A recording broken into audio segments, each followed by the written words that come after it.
It's important that you allow the oven to cool completely before any type of cleaning. Once it is cooled, gently rub a soft, damp sponge or cloth along the length of the heating element. Do not use any abrasive cleaning agents. Otherwise, you may damage the metal surface.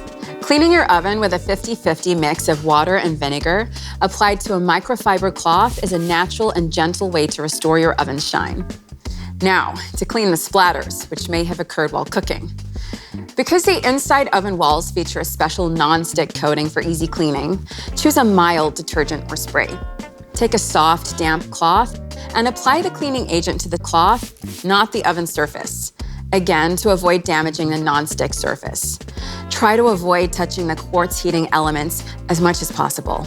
Before plugging your dual oven back into the power outlet and turning the oven on, let all surfaces dry thoroughly.